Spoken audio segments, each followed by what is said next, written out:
Bonjour les quadistes! Aujourd'hui, quelque chose de spécial. On a un Polaris Ace SP900 2016 SI. Le SP900, c'est un drôle de machine genre Frankenstein que nos amis chez Polaris ont fait. On a pris la base d'un petit peu d'un Sportsman et on a combiné ça un petit peu avec l'ADN d'un RZR. On a tout brossé ça ensemble dans un gros plat et ça donne ça. Un VTT avec une position assise comme dans un side-by-side et un volant. On va aller essayer ça, voir ce que ça donne dans les sentiers ici à Terrebonne. Cette chose ressemble au rejeton issu d'une histoire d'un soir entre un VTT Sportsman et un côte-à-côte RZR chez Polaris. Il est bizarre, hein?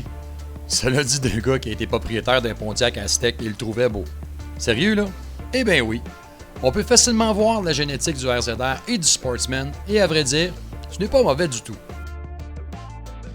Mais comment se comporte cet engin? Il faut un peu de temps pour s'adapter au Ace si vous êtes un quadiste d'expérience. C'est une toute nouvelle approche. Vous êtes assis très bas à l'intérieur comme une voiture sous-compacte sportive, mais avec une excellente visibilité tout autour de vous. Après quelques minutes, votre cerveau s'adaptera à cette expérience de conduite-pilotage et vous allez comprendre ce que Polaris a mis au monde comme rejeton. C'est grisant. Avec ce ratio poids-puissance hyper avantageux, vous ne résisterez pas longtemps avant de tester ce qu'il y a dans le ventre et découvrir cet engin nouveau genre complètement flyé. Tournez la clé de contact et le bicylindre de 875cc se met immédiatement en marche comme s'il vous incite à prendre le sentier au plus vite. Passez en gamme high et enfoncez la pédale des gaz et le moteur s'éveille et vous écrase dans le siège avec une force surprenante. Typique à tous les modèles Polaris récents, la calibration de la boîte CVT est pile poil pour la promenade avec une prise ferme, minimisant les risques de griller la courroie d'entraînement. Le passage des plages de la boîte de vitesse est un peu flou par contre. L'engagement du mode All-Wheel Drive, rouage intégral, est imperceptible et fonctionne bien. Le train roulant, transmission, différentiel et arbre d'entraînement est exceptionnellement silencieux sur le Ace 900 SP. Et c'est vraiment super, car dans ce petit habitacle, les bruits seraient amplifiés et rendraient le Ace très désagréable à entendre. Plus 1 pour Polaris. Un plus gros moteur veut dire plus de vitesse et Polaris a compensé côté suspension comparé au Ace 570 avec des ressorts plus fermes et barres anti-roulis à l'avant et à l'arrière. Avec des bras de suspension aussi courts à l'arrière et une suspension McPherson à l'avant, je ne sais pas si Polaris aurait pu faire mieux qu'il l'est présentement. Le roulis en courbe est quasi inexistant grâce aux deux barres anti-roulis mentionnées précédemment. Pour la direction assistée EPS de Polaris, c'est encore une fois un sans faute, mais par contre, on aurait aimé une direction avec un ratio final plus court, ce qui aurait rendu la direction beaucoup plus rapide. Dans une machine capable d'atteindre des performances supérieures à bien des autoquads, ça n'aurait pas été de trop. Mais pour monsieur tout le monde qui se promène à des vitesses tourisme, ce n'est pas un problème.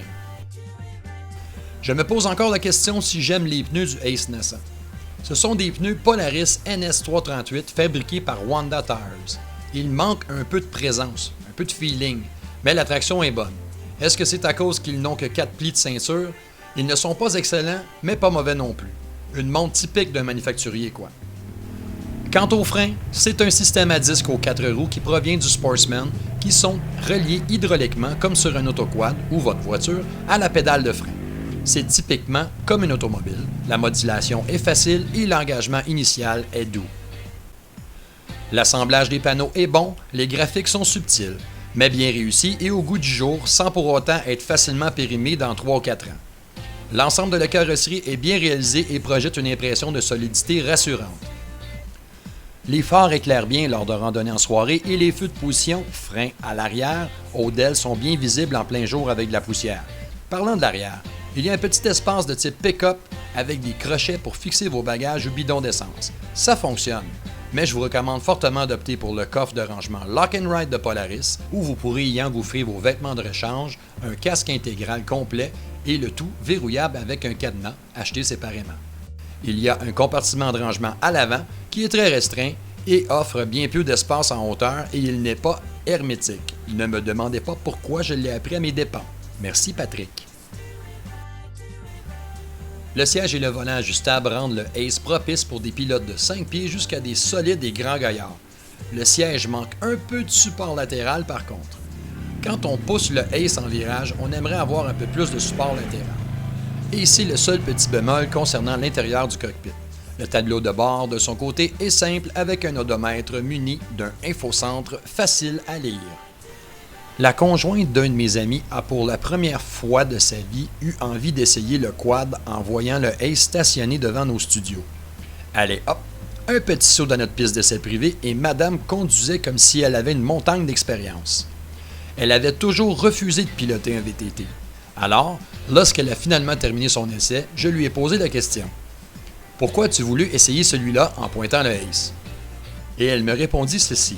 « J'ai vu à l'intérieur que c'était comme dans mon auto. Je savais exactement où tout se trouvait et sa grosseur ne m'a pas intimidé. J'étais tout de suite en confiance et confortable. » Ce que bien des gens ne réalisent pas, c'est que bien des hommes et femmes trouvent que les autoquads et VTT sont vraiment gros et semblent compliqués à piloter pour le néophyte quadiste à en devenir. Alors, le Ace semble répondre aux besoins et craintes des débutants.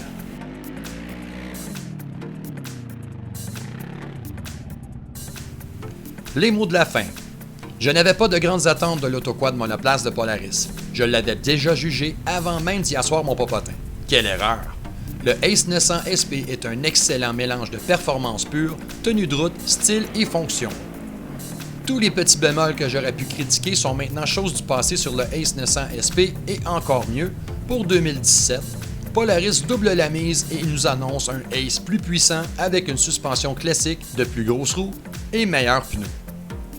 Le prix suggéré du manufacturier de 14 299 $ peut sembler un peu élevé pour le petit dernier de la famille Ace, mais pour le montant dépensé, vous prendrez possession d'une machine qui est une des plus compétentes pour la promenade pure actuellement offerte au Québec.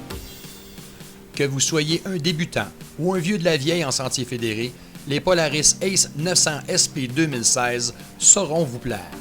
Allez en essayer un chez votre concessionnaire Polaris, ils sont superbement fun à piloter, conduire.